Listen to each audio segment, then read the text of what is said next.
Hello and welcome to day 17 of our holiday tarot card or oracle deck flip through.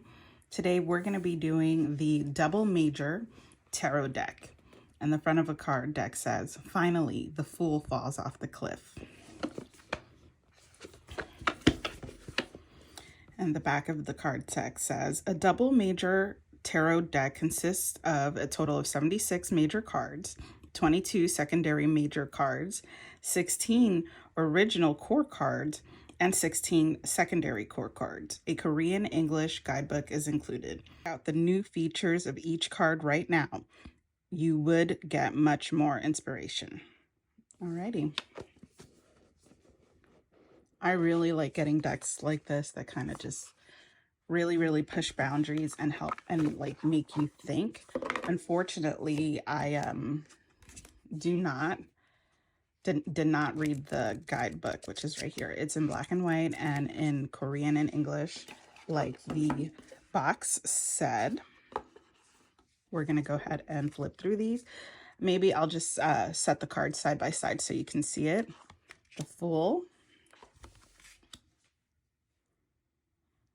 Here we have the Fool, like we do see in most Rider-Waite's, and they have fallen off.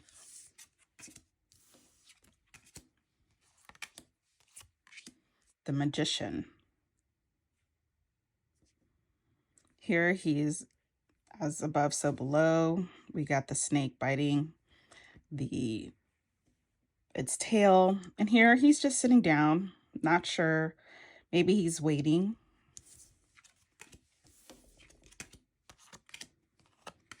The High Priestess. Here she's reading the Tarot, which she's holding, and then here she's going behind the curtain into the waters.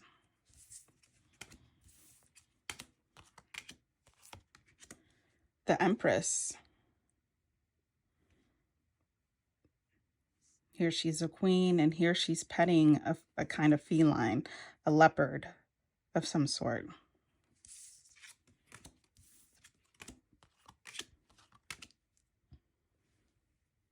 Here we have the Emperor. And here we have him standing upright, looking stern and unhappy. This also looks like the beginning of the day, and this looks like the end of the day. Here we have the Hierophant, and the Hierophant has the two acolytes here, but in this photo, the acolytes are gone, and he looks like he's in thought. He's no longer holding this cross scepter.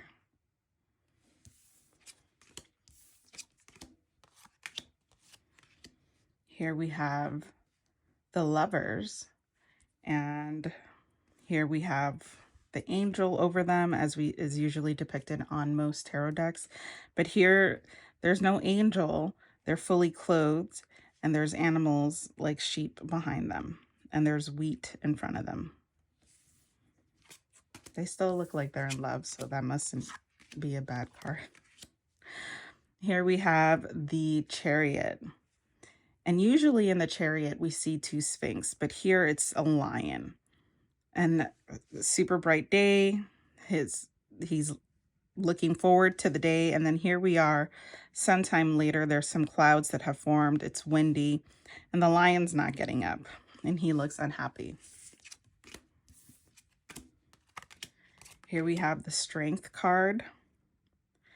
Like usually it's her opening the lion's mouth that we see, but here she just looks like she's giving the lion a massage. Like he looks like he's chilling. And here she's turned her back on something extremely dangerous that she shouldn't have.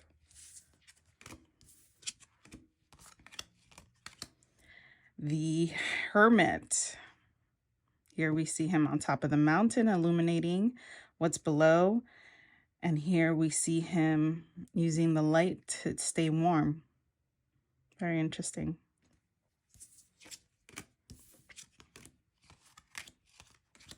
The Wheel of Fortune, usually a very auspicious card, here is struck by what looks like lightning and everything scatters. The four fixed, no. Yeah, fixed signs. And then the Sphinx and everything have, and the snake have like completely gotten away from it. Justice. Original Rider-Waite. And in this card deck of double major, she looks like she's putting on a blindfold and is holding a sword. Yeah, that could mean a whole lot of things. It's very cool. The Hanged Man. Normal depiction. And here upside down, he's enlightened. He understands the way. And on the major double, he looks confused.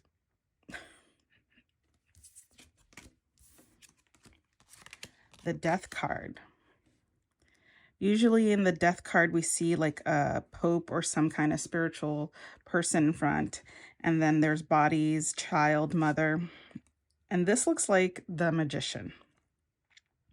You can kind of tell like the snake belt here. This is an evening and this is the next day or a couple days later, not sure.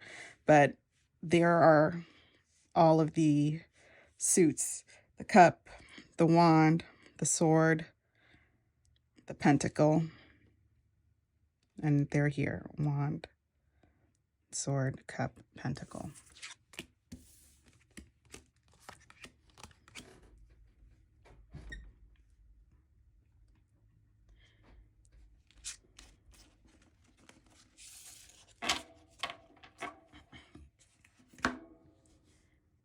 Here we have the Temperance card, and Temperance looks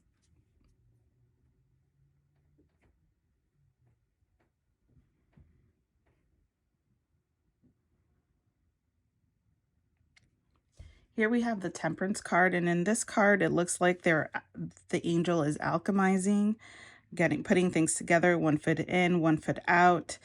The sun is setting or rising here. And then in this card, the angel looks distracted by the butterfly. Both feet are in the water. I think I'd have to read the guidebook in order to place more meaning on that. Here we have the Devil card and normal illustration. And here, the people who are here, it looks like they have a hold on the devil versus the devil having a hold on them. I like it. The Tower. People falling off, crown falling, everything being destroyed. And then here we have some kind of figure. It's not an angel. It looks like a titan of some form, putting the tower together whilst it's still on fire. I'm sure that has some symbolism in there. The Star card. 1 foot in, 1 foot out. And in this illustration, both feet out, pouring of the water, both into the water. And here we see a peacock perched on a tree. And here we see the peacock with its feathers out. The Moon. Here we see the canines are running away. And it looks like it's almost day. Sun is coming up.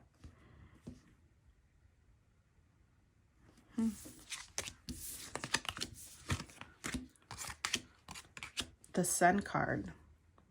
The sun is illustrated normally with a child on a horse, and here it looks like an adult. It could be this child. There's a wall here, and there's only a wall of sunflowers here. Still feels like a very positive sign.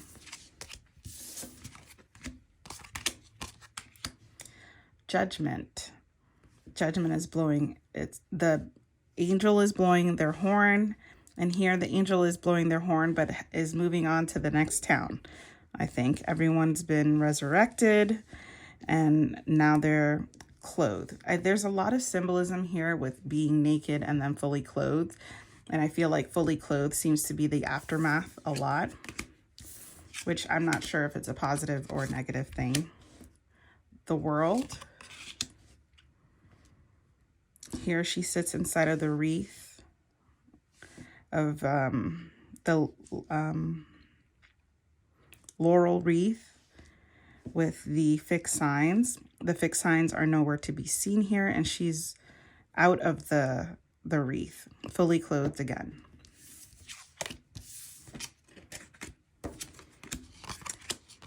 Page of Cups, normal depiction.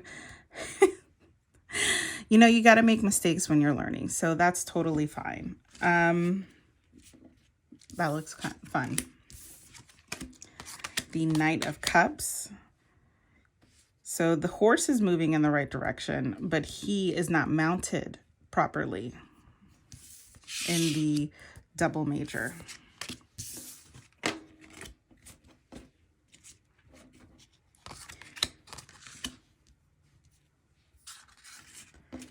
Here we have the Queen of Cups, and in this Queen of Cups, we see her looking into the cup as she usually does, and then here we see her. It looks like she's dancing. There's like wind blowing, and she doesn't look unhappy. So there's that. And here we have the King of Cups, and normal fish or animal, water animal, and a boat. And then here he either looks seasick or he looks sad. There's that. The Page of Wands, normal depiction of a young man looking at his tool. And then here we see a white bunny. That's pretty cool. And then he looks happy. So maybe he just learned a new trick. Here we have the Knight of Wands. And then it looks like he lost his horse. And he's looking for another way to... He's looking how far he needs to go now that he's lost his horse. Sorry about that. I ran out of time for recording, and so I needed to continue recording at a different time. So that's why things look, the setup looks a little different. But here we have the Queen of Wands, where she's sitting on her throne holding onto a sunflower. And here she's depicted kneeling on the ground. Looks like she's picking a sunflower, and her wand is resting on her throne. The King of Wands. Here he is looking forward, and then here it looks like he's hitting the ground with his wand. Interesting.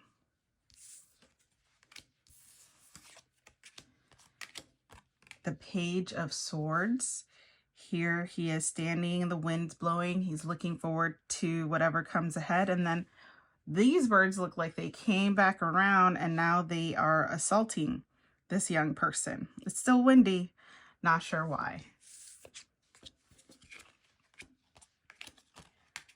The Knight of Swords, riding gallantly onward. And then here he's off the horse, but still in defense mode.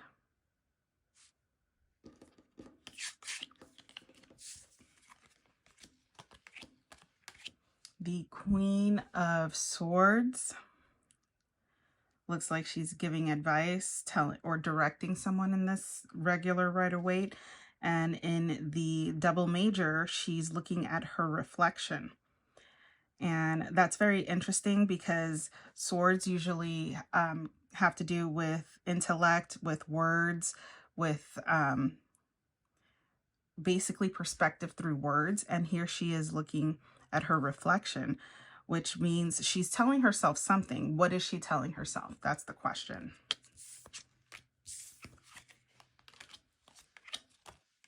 The King of Swords, holding his sword upright. And then here he's standing like we saw in the Emperor, standing on to his throne, but he's not at attention. He looks a little bit more relaxed because his sword is facing downward.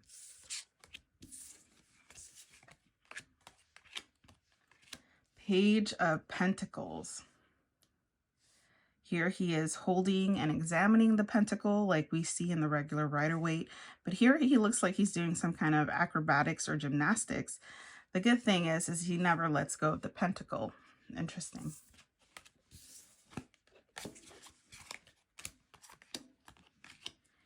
Here we have the Knight of Pentacles on his horse, holding on to his pentacle. And then here he looks like he's getting bucked off because the horse sees a white rodent. I don't know if you can see that. Looks like a white rodent right there. That's interesting because usually the Knight of Pentacles is depicted as the slowest knight. And here, this is going to be hard for him to recover from that. Because if you know anything about horses, to get bucked off can cause some serious injuries. Alrighty, let's hope he's okay and not delayed too much longer. Here we have the Queen of Pentacles looking on her pentacle. And it looks like there's an albino peacock here. And then in the double major, we see what looks like a volcano about to erupt, a person at her feet, and still we see the albino peacock. She looks more inquisitive, more like trying to understand what's happening. Quizzical. And then lastly, here we have the King of Pentacles. Here he's holding onto his pentacle, and here he's looking like he's keeping that pentacle for himself, which you never want in a leader. So very interesting. Very, very cool.